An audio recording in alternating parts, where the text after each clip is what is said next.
And we are back with Thomas, or as they call you, Tommy Barko with Barko Financial. First, Tommy, tell us about yourself and what your company does. Yeah, thanks, David. Thanks for having me. So you nailed it. Tommy Barko. Barko Financial is the name of our firm. We're a financial advising firm, and we've developed and refined a process that we use to put all the pieces of the financial puzzle together for our clients. So we work with investments and wealth management, but really also try to just tie everything together.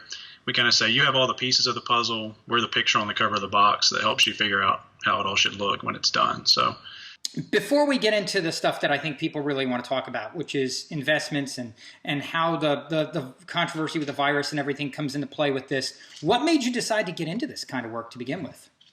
Yeah, it's a long story, but it all started, I kind of tell people I'm a lifer. I'm from Mobile, was born and raised here. I went to South Alabama, got a finance degree, and just knew while I was studying finance that the investment aspect of what we were studying is really what interested me. And I told people in college, hey, I want to be a financial advisor. I want to be a stockbroker. I had no idea what that even meant, but graduated college, got the securities licenses, and really got involved in trying to help people figure out good solutions. And then ultimately that led to financial planning and then some experience that could help people really plan for and prepare for things to come. And the clarity they get is really rewarding and exciting to see. Now, I want to get into first what I think most of our viewers are going to want to know about, which is, we've been dealing with this pandemic now for the majority of this year. How has that affected the markets? Yeah, it's been a wild ride. Anybody that's been paying attention, and I think all of us have almost been forced to, has noticed that it's just been extremely volatile.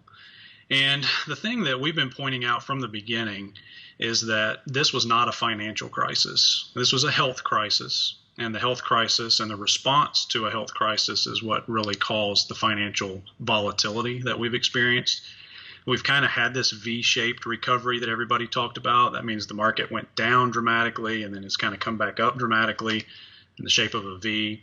But the uncertainties around how long we would be shut down, what businesses would be affected, and how long, all those things just punched the market right in the mouth. Now, I remember having to take economics in school. There's going to be chapters, if not books, written about this year. Having experienced it so far, what would you say are your major takeaways? Yeah, it's obviously unprecedented in a lot of ways. We have dealt with epidemics and pandemics before. The market has weathered storms like that before.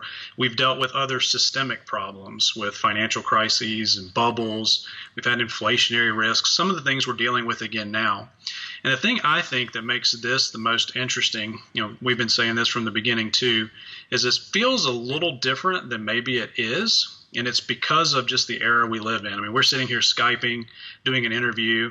This is all relatively new. Technology has advanced in such a way that makes us all able to tune into and monitor things in nearly real time, if not real time. And so we got to watch the market do its thing. And we kind of joked and said, it's not the first virus, but it's the first viral virus. I mean, you could see who was dying in what area, and none of that's to diminish the loss of life. And, it's obviously a very real thing, but it made it feel a lot different than it was. And that caused some reactions economically that were just unprecedented. The number of jobs that were lost just from a government imposed shutdown, and then just a worldwide shutdown is really the big catalyst here. And then the response, cutting interest rates in an emergency session rapidly, and then this massive bill to stimulate the economy, the CARES Act, and all the stimulus is just unprecedented. And we'll see how it plays out in the long run. Have you seen anyone else in the financial world who, in your opinion, read the room correctly regarding investing in this climate? I mean, has anybody come out on top of this in like a big way that you're aware of? So interestingly, in January and early February, when the market was hitting new highs, everybody we follow, and some people we don't even have high regard for, hedge fund managers and other people, they were saying nothing can go wrong. And they went from all cash to all in some cases, and just completely missed it because this was so out of left field. So all of the winners have been the people that have just remained disciplined. They had a plan to start with.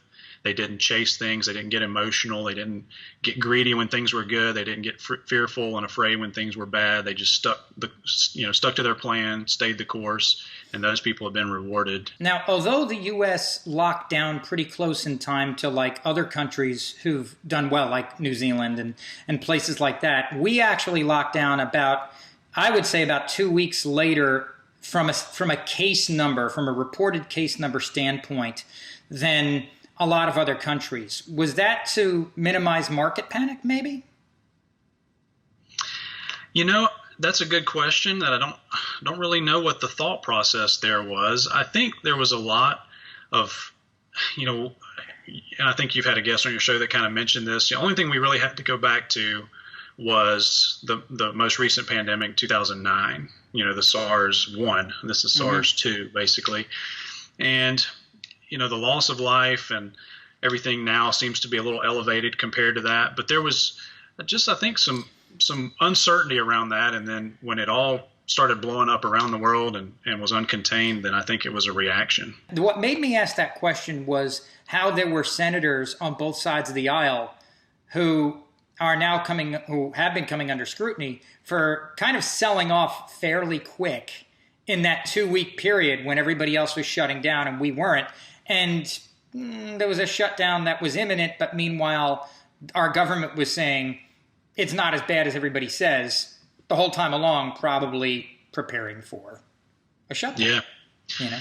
Yeah, you're right. It's a kind of a head scratcher. I was in Disney World in February, and I remember we kind of joke and say when I go out of town, the market seems to go nuts.